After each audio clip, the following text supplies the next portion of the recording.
Hello, and welcome to round 2 of the Parenting Roundabout podcast. I'm Terry Morrow, and I'm here with Catherine Maleko. Hello. Usually on this podcast, we talk about parenting issues, but once a week, Catherine and I like to get together to discuss TV, movies, books, and other entertainment topics because it's nice to talk about something other than parenting for a change.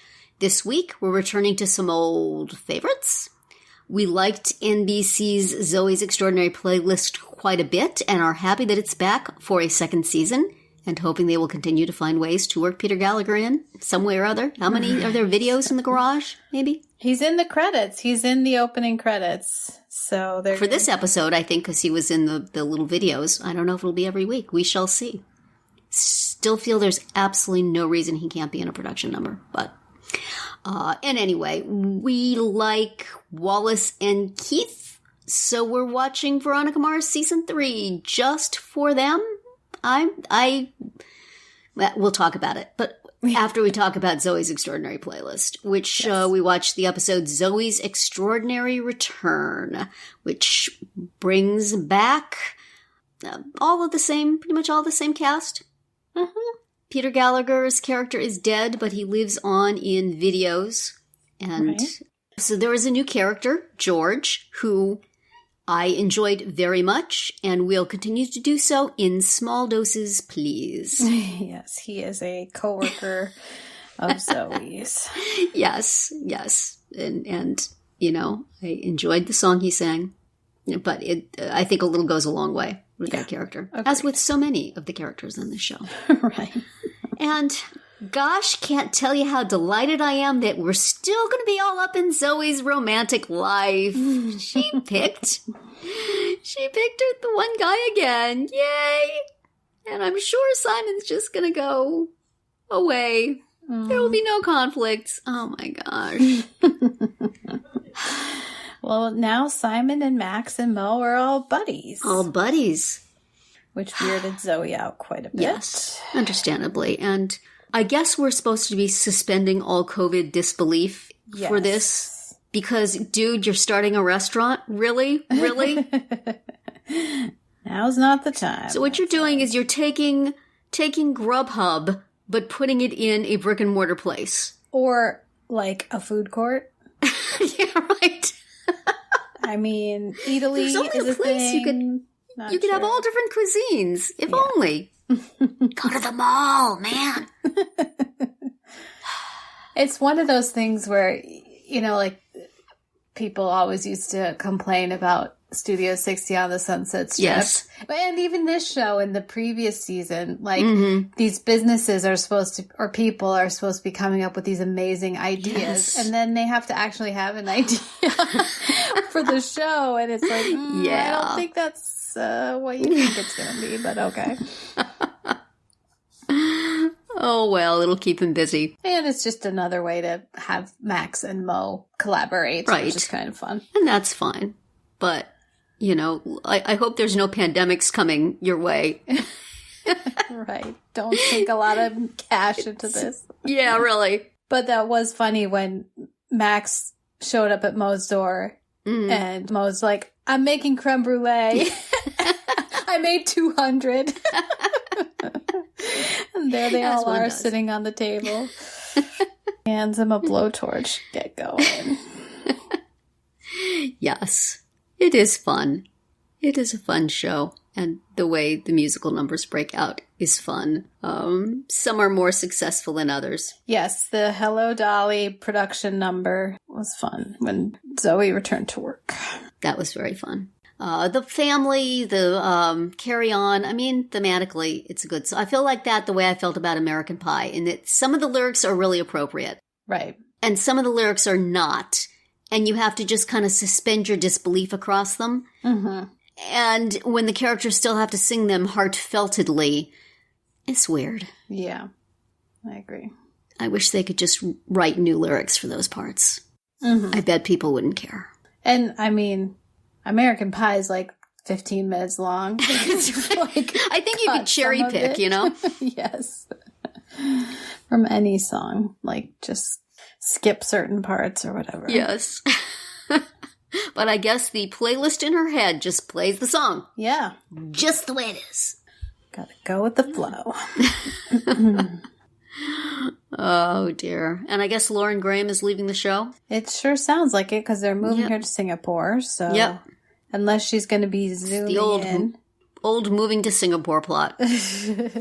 Yeah, I mean, again, this show should be beyond such things, and she could come back and, sing a number anytime she wishes.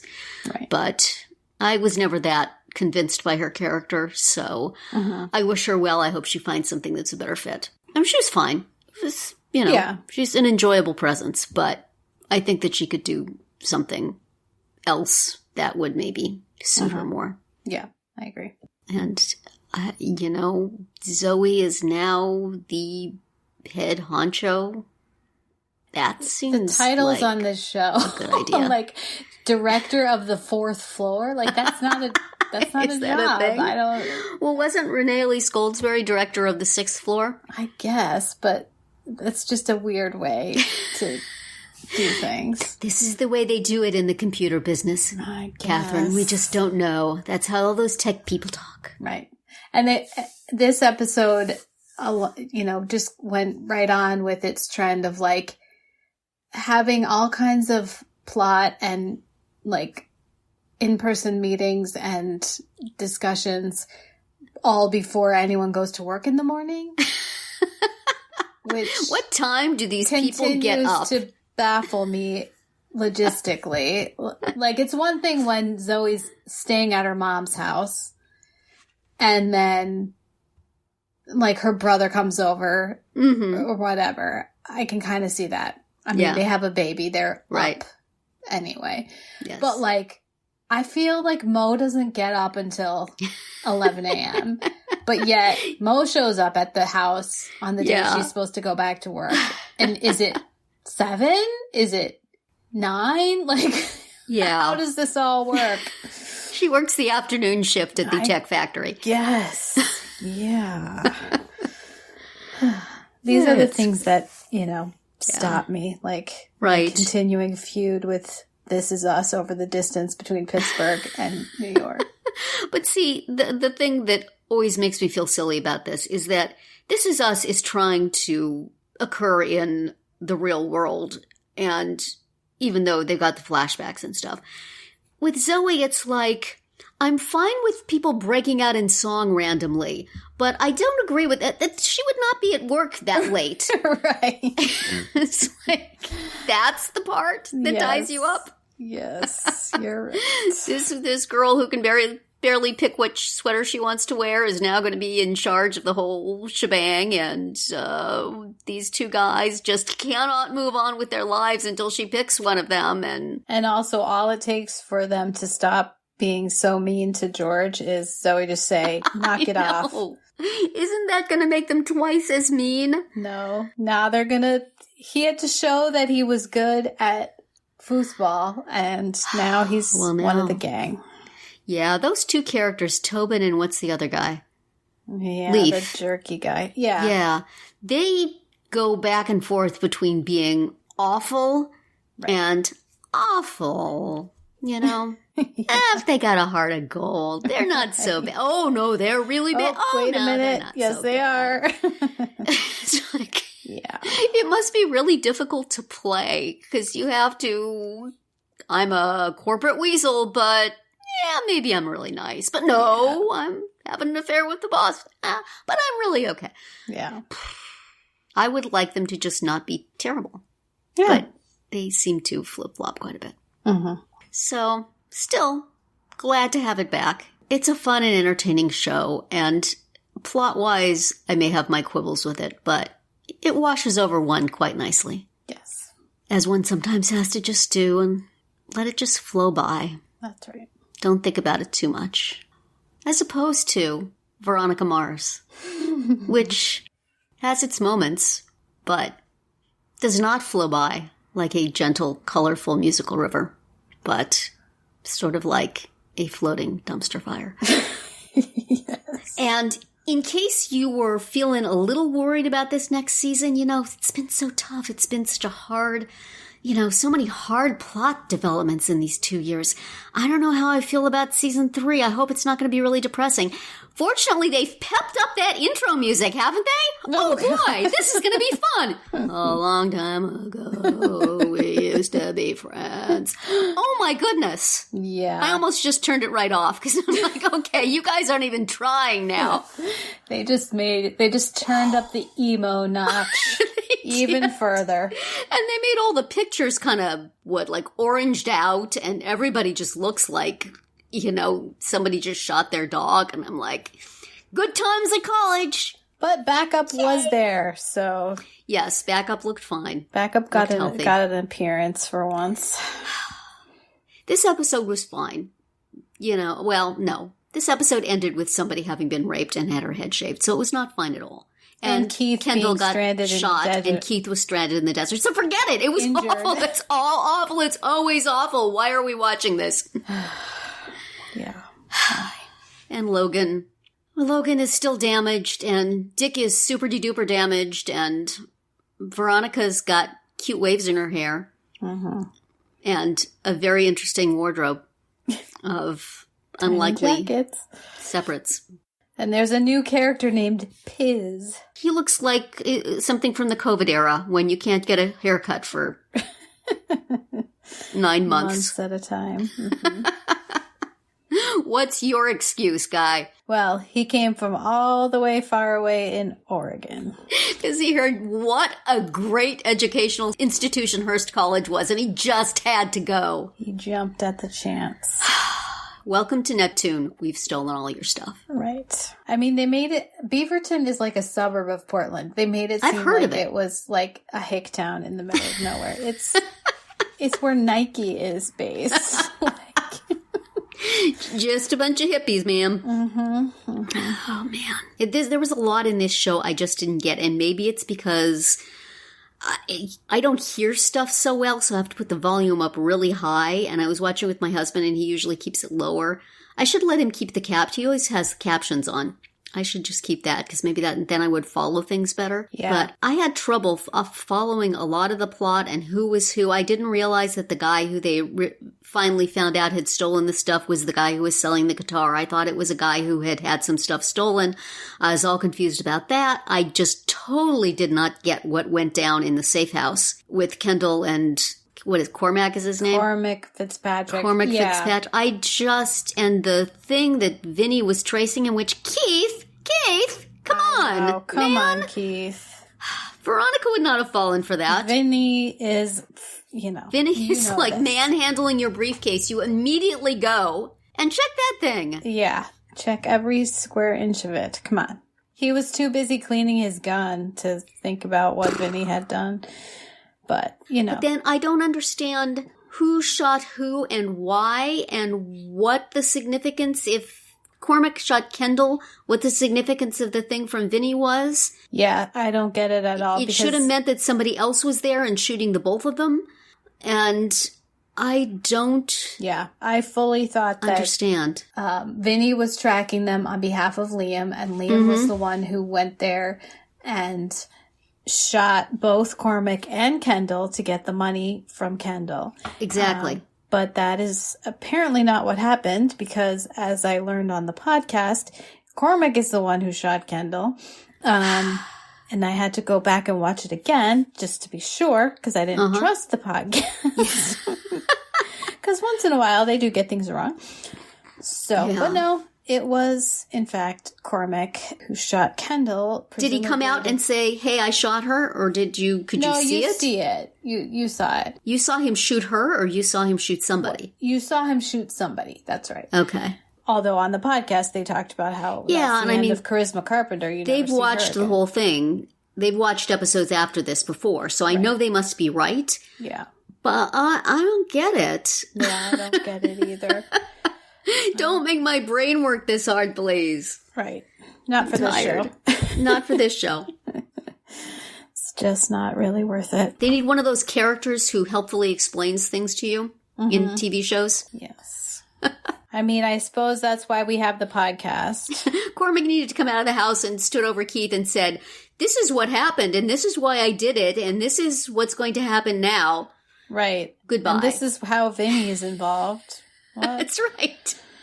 You need those talking killers, you know? Yes. Like Cassidy did last season. He spelled it all out before it was helpful. Before he jumped. So, do you feel sorry for Dick? Not really. I mean, he is, as we've said before, his name. Yes. So, I mean, yes, he has experienced trauma, let's just say, and been abandoned by every single member of his family. Right. So that stinks, but he is expressing it quite inappropriately. I mean, amongst the damaged children of Neptune, I think he's got to take a spot about halfway back in the line. Mm-hmm. I mean, I think Logan can just kind of sit him down and say, dude. Right, dude. Your mother may have married Schwarzenegger's business manager. She did not jump off a bridge. Right. Your dad is in the Grand Caymans, not dead. Right. Also, your dad didn't sleep with your girlfriend and then kill her. Right. And then try to kill your other girlfriend and her father and then just do all sorts of awful things. Mm-hmm. So, you know, take a number, dude. Yeah. Your life, not that bad. Well, Wallace seems to be having a good time. Yes. Yay, Wallace. Oh, Wallace. Here's another thing that makes no sense. The dorm room architecture at Hearst College. First of all, heck? The rooms are gigantic. Yeah. Like, Mac and Parker's room has a sofa in it for Veronica to sleep on. And all the rooms have these internal windows looking into the hallway. Like, what is that? They look like some sort of old-fashioned roadside motel. It does. But yet it's interior. Like, when is this ever going to be a good idea or necessary? Like, yeah. Yeah, and also, for a college that has a rapist problem, they let Dick leave the scene of the dorm there pretty easily. Mm-hmm. RA lady, you need a taser. Yes, Veronica has one. Because it's like, oh, there's a dude walking around here in the ladies' dorms, but he seems just like a jerk and not an actual villain. But right, he played dumb convincingly. Not really. Well, it's not a big act for him, but still, even then, you know, somebody go tackle him. Uh-huh. Let him explain it to the sheriff. Yes. Yeah, and also possibly, I don't know. It just, the entire college thing seems like an adult's conception of college kids today. You got the frat boys, you got the girls topless sunbathing, and then you got the rape, and you got this, and you got that. And you got the sexy professor and the creepy TA. And yeah. Oh, and man. they said on the podcast that TA was the same actor who played Lucky. Is it really? Or did they say it's the same actor, or did it just look like him? Well, I thought they were asserting that it was the same That's incredibly actor. Stupid. Yeah. They just gave him a wig. Did he not really get killed and he's back? No, they were saying it was the same guy, just in a bad wig. That's just silly. I mean, there are not enough actors in Hollywood. Like, I think you could find. All right, else. So that's James. Yeah, I saw his name come up on this time. Same Son guy. of a gun. That is so stupid. Yeah, Tim Foyle / Lucky on Veronica Mars. So he was in 10 episodes of the show. He played Lucky in the first 3, and he played Tim Foyle in the rest. Oh, that's good. ridiculous. So we get 6 more episodes with him. We do. Awesome. Can't wait. He doesn't get shot for 6 more episodes, and then I did not recognize him. That was something I learned from the podcast as well. Yes. Well, speaking of the podcast, Veronica Mars Investigations, which was part of the reason we started doing our Veronica Mars binge here, and we've been listening to the episode with each episode of the podcast with each episode of the show. However, they have completely understandably decided that they do not want to devote a whole episode to each of these dismal episodes from this season. So they are grouping them by 3s after this first one. Now, since we have not listened to these podcasts, we don't know if they're going to talk about them one at a time or just all 3 of them generally. So we are going to wait for a few episodes to listen to the next episode of Veronica Mars Investigations. We will still talk about them here because we are gluttons for punishment, man, and we are gonna watch each and think about each of these individually. Also because we devote 15 minutes, not an hour and 15 minutes. Well, that's true. And we also enjoy talking about the things we hated instead of wanting to avoid it. So, right. So very much to discuss. Yes. On the dislike end of the scale. But anyway, so next week, we will watch episode 2 of this season of Zoey's Extraordinary Playlist, which is called Zoey's Extraordinary Distraction. She's not been distracted the entire series. Really? And Veronica Mars, season 3, My Big Fat Greek Rush Week. Woohoo! Yay, fraternities. Down to work out well for everyone. Could I watch 3 episodes of Veronica Mars in the space of time of 1 episode of Veronica Mars? Could I fast forward through stuff and, maybe make it go fast like you could do with a podcast? You can put it on 5 speed. Yeah, watch it at 1.5 speed. Now that's the way to do it. Mm-hmm. Well, anyway, we shall suffer through for you, our listeners, the things we do for you. Mm-hmm. And that's going to be it for our round 2 today. Please subscribe to our Parenting Roundabout podcast so you won't miss any of our episodes. We have something new for you every weekday. As always, you can find recaps, links, and an opportunity to comment on our website at parentingroundabout.com. Goodbye, Catherine. Bye, Terry. Goodbye, everybody.